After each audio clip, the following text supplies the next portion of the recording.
So anyway, here today we have Stevens Orozco with us.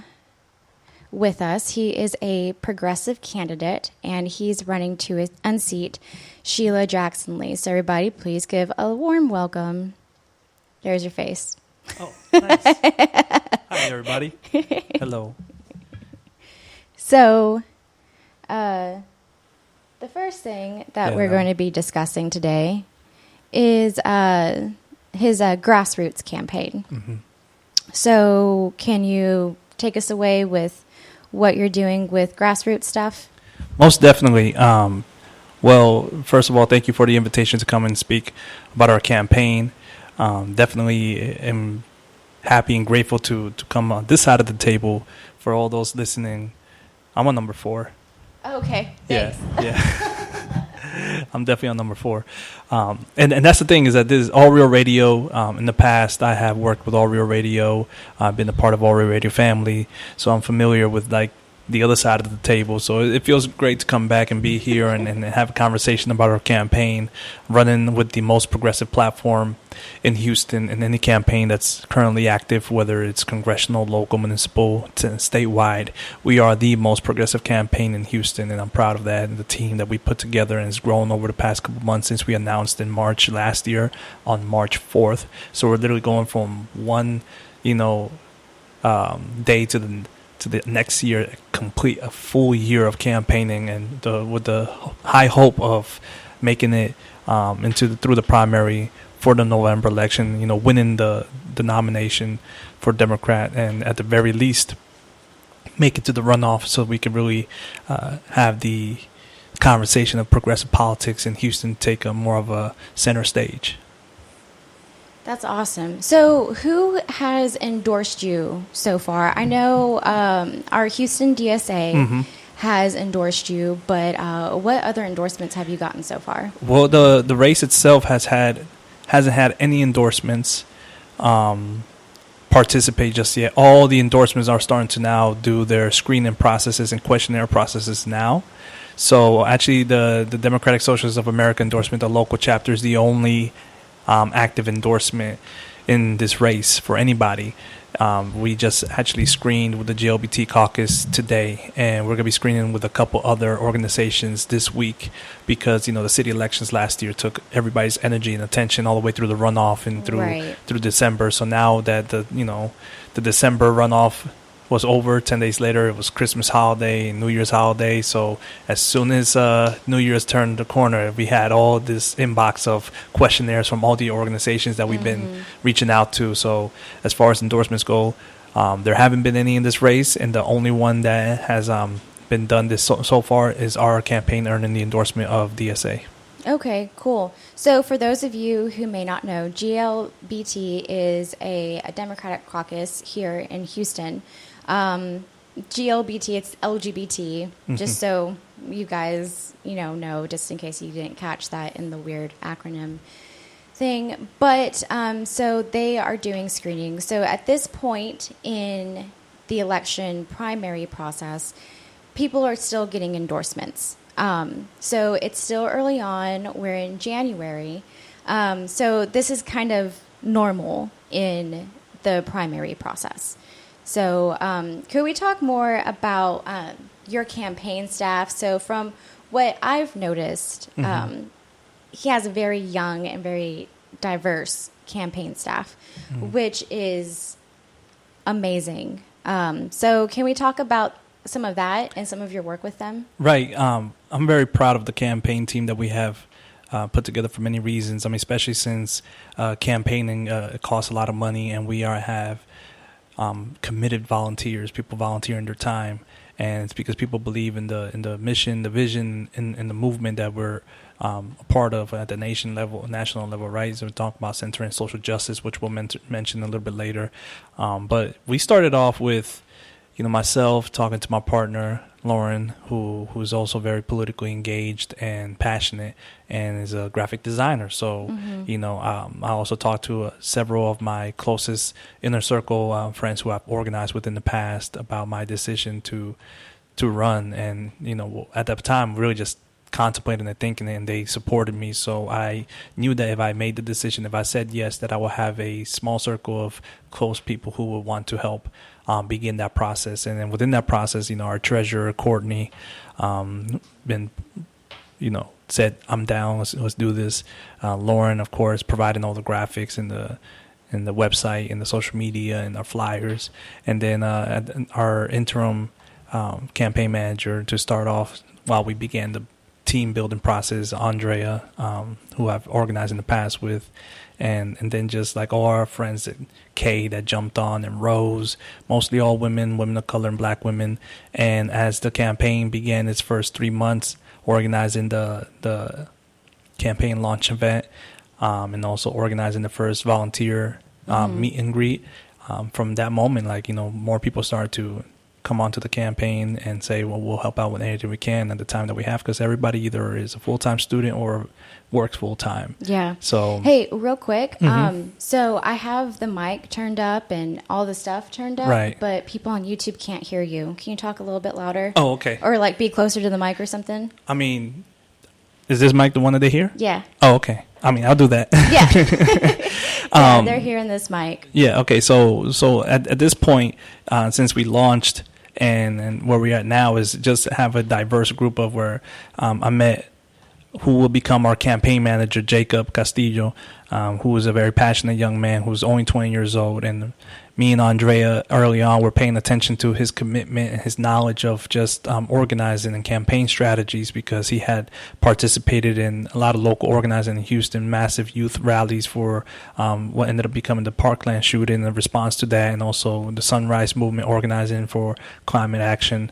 And just him having a background in the movement school, which came off of the AOC campaign folks that put together basically a 3-month seminar type of thing, like 3 months where they just teaching people how to run a campaign. So myself and Andrea were just organizing the campaign between us and the rest of the team, and we just noticed that Jacob was just very helpful with all the information and what were the most important strategy points to take from whatever we were addressing. And so that led me to just have that opportunity when Andrea needed to step back and just be able to take care of her own personal life and support the campaign as a more of a senior advisor.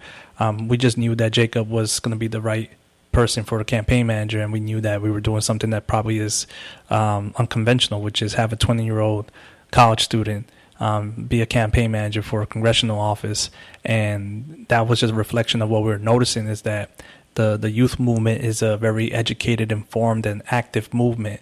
You see what Sunrise Movement has been doing with the national conversation on climate change. You see what the March for Our Lives movement has been doing on gun rights and action on gun violence. So now we're looking at a campaign team that is diverse, that is both diverse and just not, having women of color, black women, but we also have young high school students and college students all putting in their energy towards the campaign. And it's just one of the biggest things that I'm proud of, because we're looking at our campaign as there's no other campaign in Houston that looks like ours. Yeah.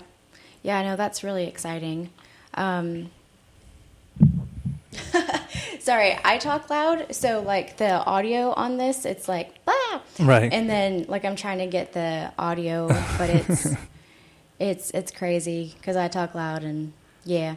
But so what we're getting at here is that his campaign is super, super diverse, and we've been. I'm not part of any of this.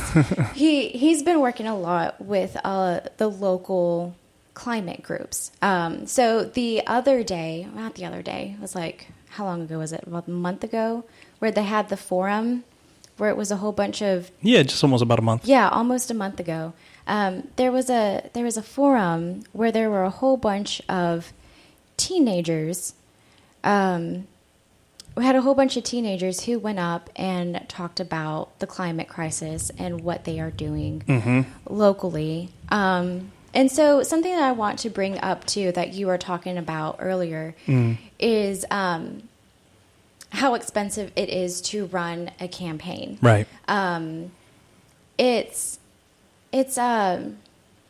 it's not accessible to the working class. Right. And part of why I wanted to interview Stevens is because he's not taking corporate donations. And that is such an integral part of what we are collectively all trying to do here. Right. So can you talk a little bit about how, as a working class person, because you're a teacher, what sort of obstacles have you faced with the campaign? Right. Really, when it comes to the obstacle of not having enough money, it just mostly affects like how many flyers can you have printed? How do you have access to the voter access system that people know as VAN, right? That has all the, registered voters and their activity for the past couple cycles, so you can know who to target as far as like knocking on doors and leaving flyers and such. Like that costs $3,000 to just have access to. Not having the funds to be able to like have as much T-shirts and all the merch that you want to be able to give out to people.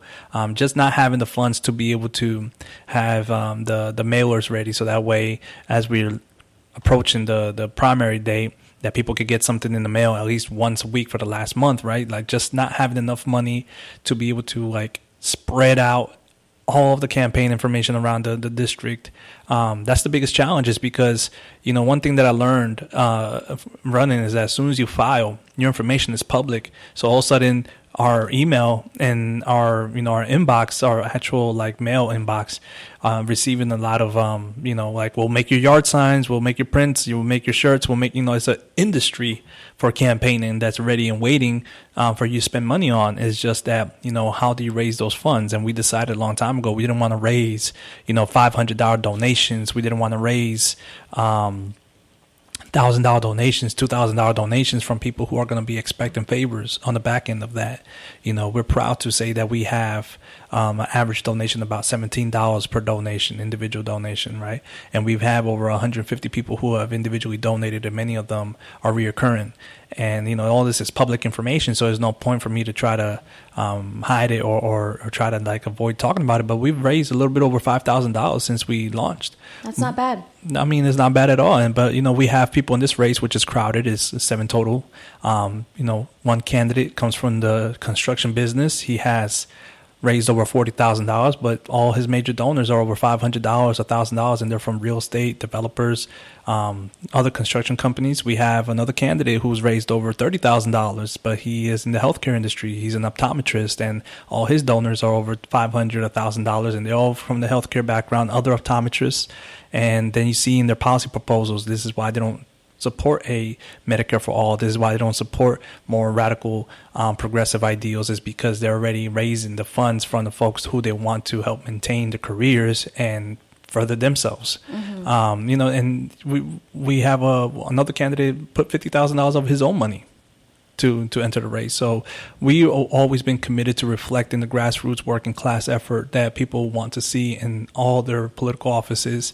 We're that campaign here in Houston, and we've been reaching out people one by one. We knocked on over 5,000 doors since we started, knocking on doors in July, collecting signatures. We didn't pay the $3,000 to get on the ballot. We submitted the over 900 signatures to be able to qualify, and just being able to represent that has been the biggest thing that we've wanted to focus on. Hope you enjoyed that last video. Hop on over to statuscoup.com, where you can sign up for our email list and become a member for as low as $5 to $10 a month. Membership is how we grow. That's statuscoup.com/join. And remember, join our email list so we can grow the revolution with you.